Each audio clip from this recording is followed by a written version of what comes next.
Hello, everyone. My name is Vernisa. Hey, y'all. This is Jen. And this is our podcast, Speak Up. This is our second episode titled, It's Okay to Step Back. We feel really good to be here. And for those of you just tuning in, me and Jen are best friends. And we started this podcast to increase positivity within the world. We thought it would be a good idea to use our voice as a platform. Mm-hmm. There's not a lot of self-love motivation being put out there, so we decided to use our voices and our podcast as a way to inspire, to create more positivity. Yeah, our main purpose is to use our voices to motivate people to overcome life challenges through self-love and respect. That's right. All right, Nini. So, our second episode.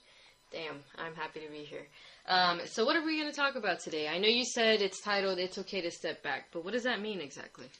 It's okay to step back. Yeah, so I know you guys are out there wondering, why did they title it, It's Okay to Step Back? So we've noticed, all through our personal lives and through social media that, a lot of people are going through a lot of things and, they don't know who to go to when they need the advice. And oftentimes, when we try to help a person and give them advice about a certain situation, they often take it in an offensive way. They mistake tough love for judgment. And it gets to the point to where, we kill ourselves basically trying to help this person, giving them advice and stuff that we forget who we are and what we really need out of something. So that's why we titled it, It's Okay to Step Back. I see what that means. Okay, so, yeah, now that you mention it, I do have a few scenarios in my personal life where I've tried to help someone out and they probably weren't willing to listen to it. I'm not going to be super specific about it, but yeah, I do have a specific person who he just kind of does whatever he wants to do, and he wants to act like he doesn't want to hear any advice or anything. So as much as I adore him and want to see him do well, I can't keep stepping in for him and trying to give him advice. So actually, you know what? Yeah, I think this is a good thing to talk about because it does happen a lot. Yeah, and oftentimes you hear your friends come to you saying that, like, someone in their family was going through something, or even their significant other, and they tried to help, and the person, like, backlashed a certain way, and they started feeling some type of way because at the end of the day, they were just trying to help, and they're wondering, why is this person acting this way? So I feel like with this episode, we should really touch on the two roles, the person seeking the advice and the person, giving the advice, and what is it like to be in that person's shoes, and like what stops us from telling certain people, something we're going through or going to them for advice, or what is that breaking point where we're like, I ain't telling them no more, I don't need the help, you know what I mean? There's different things that fall into that. Okay, I see what you mean. So I do have a question though. When you mentioned social media, what do you mean? Like, what do you see on social media? Okay, on social media, first of all, there's people that have came to me, asking for advice, saying that they can't go to somebody, or you just see a lot of like hurt people. They're looking for someone to confide with, but it's like, you would think, why aren't they going to their close friends? They have all these friends, they have like all these close family members, but something is stopping them from going to that person. Okay. Do you have any experiences like that? Okay, yeah, I do have a few people who have reached out to me. For those of you who don't know, Nini and I, we are Latina and Black, so we fit into the minority categories. So we have a lot of people who, well, not a lot, but we have a few people who have reached out. So there's a few people who have reached out to me specifically about, like, dating preferences or whatever it is, and I guess they can't talk to their family members. So, yeah, I guess I see what you mean about social media, like people kind of finding that as an outlet to speak out against certain things, or, to find help somewhere because they can't find it in their own home or within their own family circle or even inner circle because they can't find someone to confide in. Let's like debunk that. What do you think stops people from going to, their family? You see people in really close relationships and they really cannot discuss something that they're going through. You know what I mean? What do you think is the core of that? I don't think there's any one answer to it, but I think a lot of it has to do with fear, honestly. Like, they don't know how to feel safe about this specific topic, whether it's because they've tried before to talk about it and they got rejected from it, or whether they're just afraid of being rejected even though it hasn't happened yet. If you notice, fear stops a lot of people from doing a lot of things in general.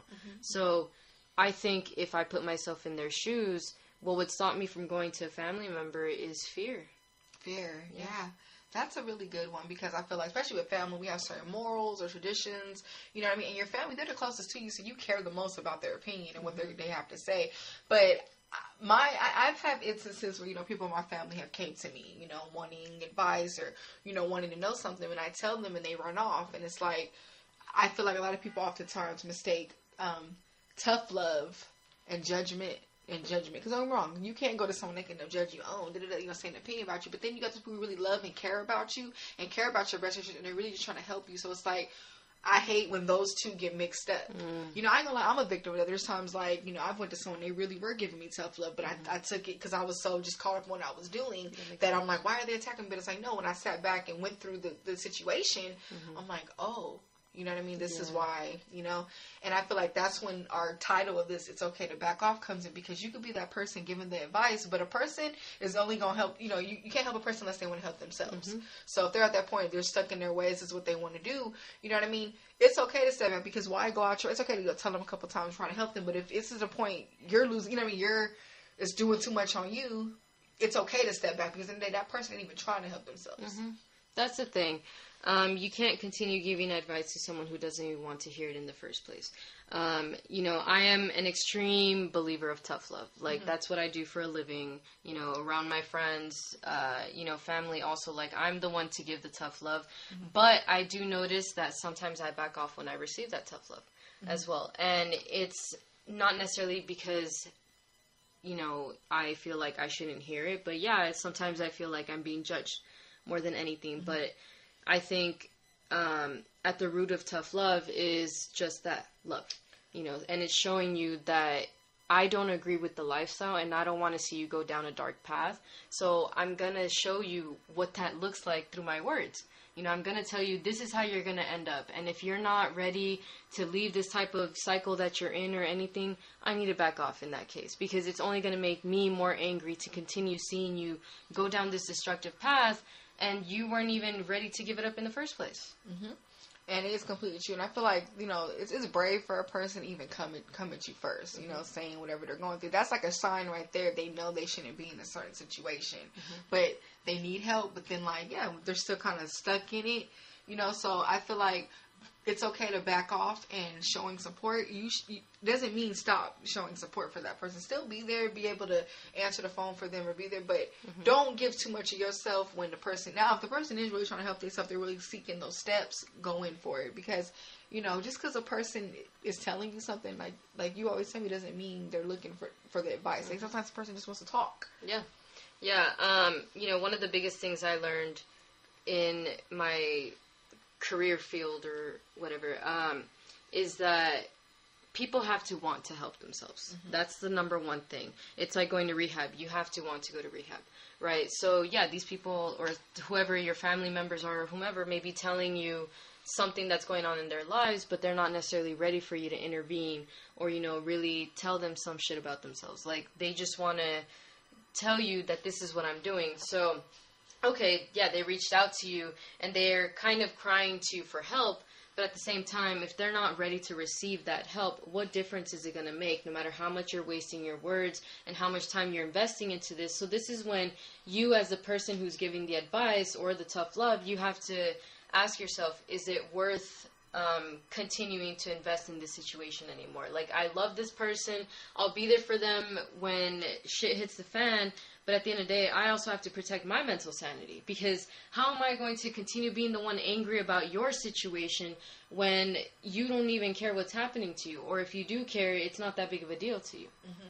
And oftentimes when a person is doing something, they don't realize the effect that their actions have on the people that love them. You know, they think, okay, I'm doing this, doing that, but it's like, you know, let's say like they have like a real bad drug addiction, they came to you to that, you know, they don't realize that it's hurting the person that they told, you know what I mean? And it's like, we're constantly worried about them, you know, like, damn, are they okay? Did they, you know, where are they at? Are they not laid out somewhere? You know what I mean? And it's like, it's deeper than just the person. I feel like that's when it can become a little selfish in that way, because it's like, they're not taking, you know, or if the person has kids, person has, you know, other responsibilities, you know what I mean? So it's like, that's when it's like, all right, where do we draw this line? Yeah, you're absolutely right. Their life choices isn't just affecting their own life. It affects those around them, especially those who really care about them.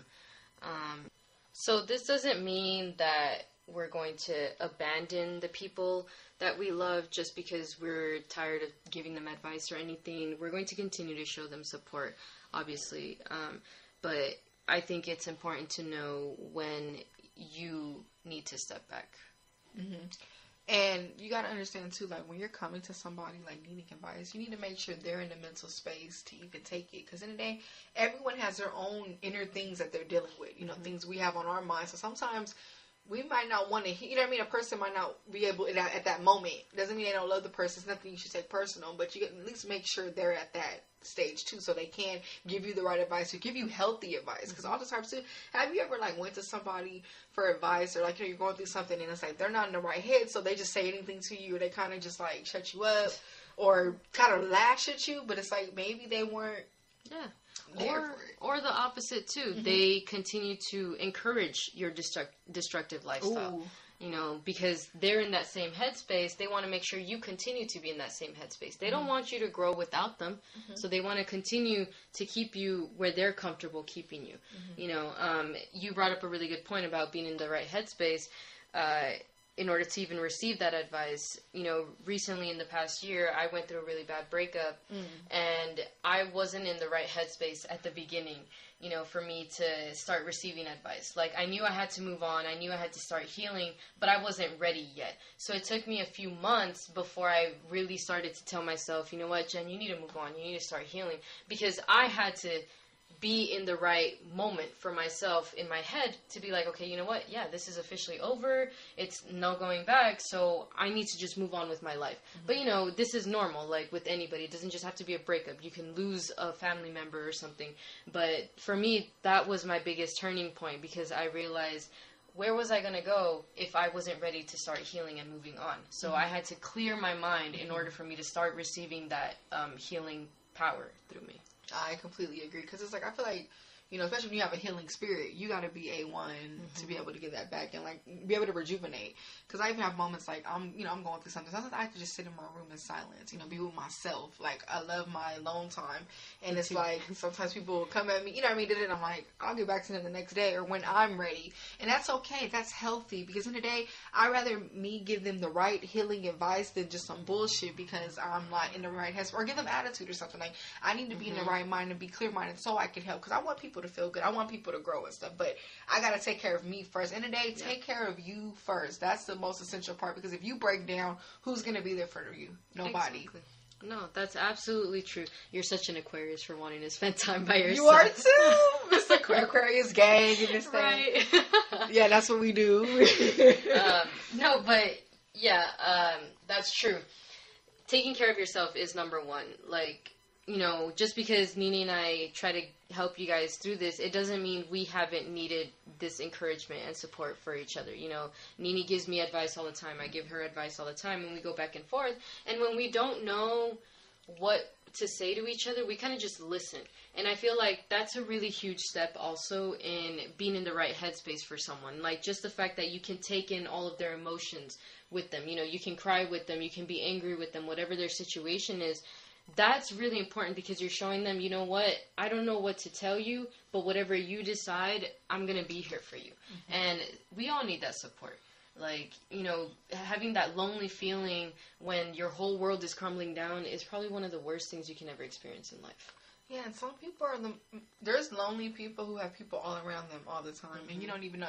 I'm going to be real with you, like, I went through depression recently, and not that many people knew. Just my best friend, really, if anything, like, you know what I mean? It's like, people can walk around with a smile, you know, have things, you know, they're shown, but you do not know what's going on through someone's head. And that's why I brought up social media at the beginning, because, you know, you got those people like, yeah, they're posting all those pictures, they're going out. You really don't know what battles, what demons they're fighting on a daily. And then you got those people who actually are crying for help subliminally, and we don't even see it. You know what I mean? That's why I said that, because it shows that, okay, yeah, they have pictures with their family, all their close friends, but why are they still posting these hurt quotes? And they're really seeking out help, you know what I mean? And I feel like it's essential. We have to know, you know what I mean? We have to really watch our backs and know, you know, what's going on with someone.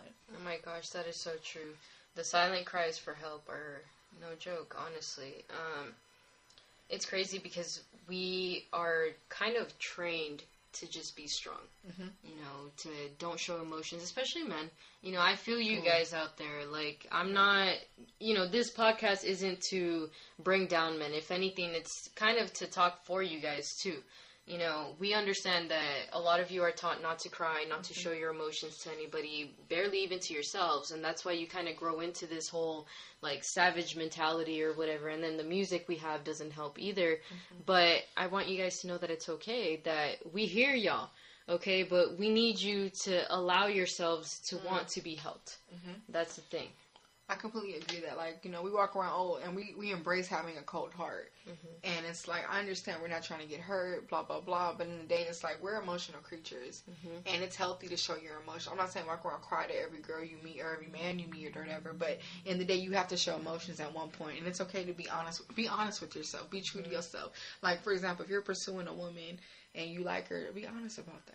You know what I mean? It's like, we can't read minds as women. Men can't read our minds. You know what I mean? So it's like, you never know. She might feel the same way and stuff. And if you're, you know what I mean?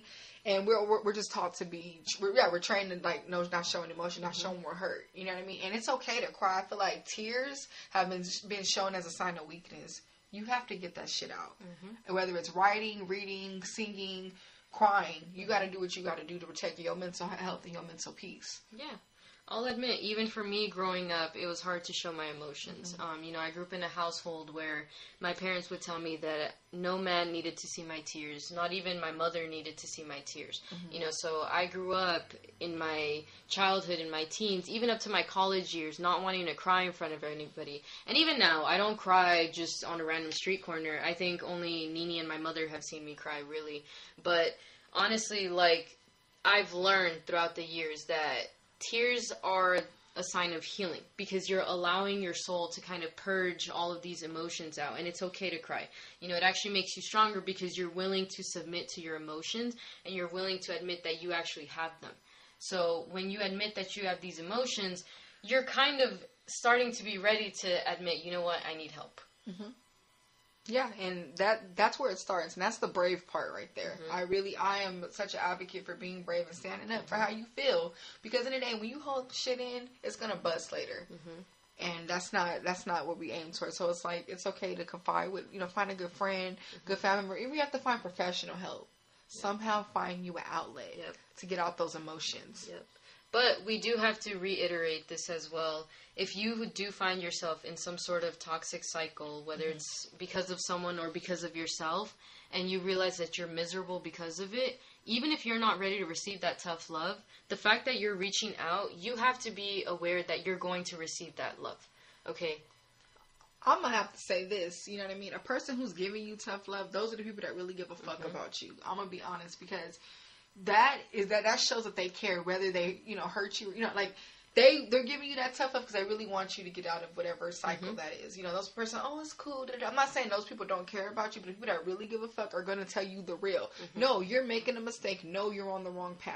You know what I mean? And that's why I appreciate you as a best friend also, because when I come to you for certain things, and if I truly am fucking up, you keep it G with me and you tell me, like, look, this is, you know what I mean? It's vice versa. Yeah. You know, like, the people who really care about you do not want to watch you drown. You know what I mean? You got people who really don't care. Like, they're like, okay, she coming to me. And then you got those people who you go to them, you tell them all your business, whatever, and they're telling everybody. You know, it's like they're blasting you, they're holding it against you, using it against you, or judging you, throwing that shit in your face. I've had so many experiences where stuff I've been through was thrown in my face. And it's like, you have to know who to trust and why to trust them. Yeah, and that's the thing. You know, tough love isn't meant to push anybody away. That's the number one thing. People think tough love is like just that. It's tough and that's it. No, but the key word is love. Like, you have to remember that, yeah, this person does care about you. And the person giving the tough love does not mean, like you said, throwing things back in your face. Like, I was with someone who would throw things in my face all the time. Anytime I came to him, he would make me end up crying and feeling even worse because he would remind me of past mistakes that I've made, when it's like, I'm just coming to you because I've had a really shitty day and I need to talk to you. But now we're talking about things that I did before I even met you. Like, you know, so don't confuse tough love with someone flipping the script on you. Don't confuse it with judgment, okay? Because tough love is someone just giving you the real, telling you how your life can end up if you continue down this destructive path, whether you want to hear it or not. And then, don't be naive, too, to those judgmental comments. Because people can't, like, the way to tell the difference, judgment is more opinionated. So if you tell someone something, you come in and they have, like, an opinion about you, or they're saying something to make you feel like shit, that's when they're judging you, and that's a person you shouldn't be telling your business to or asking for advice. Now, those people that are like, okay, look, this happened, this is going to happen to you, I don't want this to happen to you, that's when they're giving you tough love. And just because you're not ready to hear it at the moment doesn't mean it's not right for you to hear. Oof. Actually, to be real, that tough love sticks in your mind deep, harder than a judgment comment. And a judgmental comment is going to make you feel more like shit about what you're doing. So know the difference between the two, because that'll help you in the long run when you are going through something and you are seeking for help. And I know it's scary to know the difference between judgment and tough love when it's someone close to you, when it's someone you trust. But that's where you come in. That's where you as a person have to decide, okay, does this not feel okay? Or are they speaking truth and it's resonating with me and damn, I gotta change. Okay, so yeah, absolutely. Like, watch out who's in your inner circle, who's really giving you that tough love, and who's just judging you and flipping the script on you and telling you that, this, and that, and making you feel less than all the time.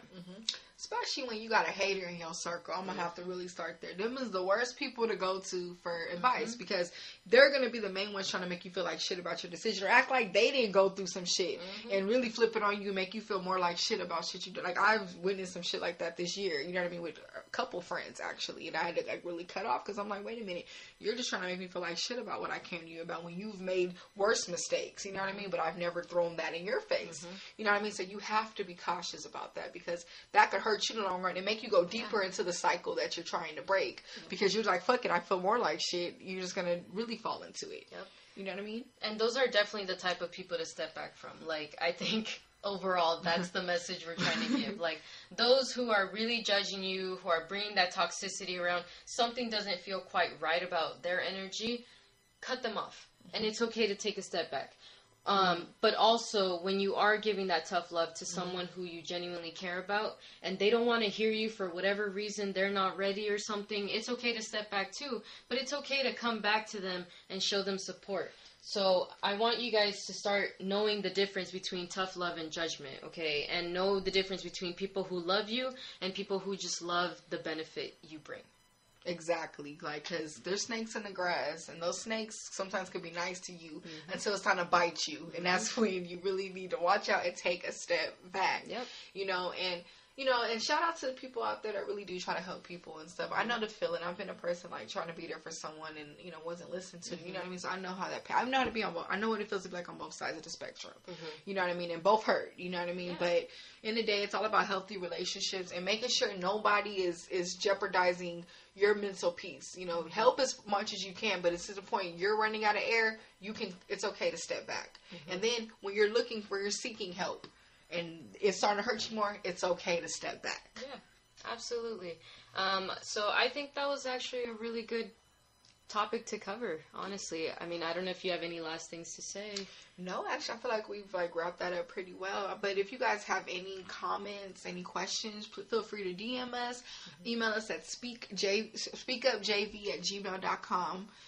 You can comment on any of our other platform pages, and we would love to expand on. If you have any questions, we would love to expand on anything. And if you have any other topics you want us to speak up on, please feel free to reach out for us. We love our supporters. Thank you for all the followers.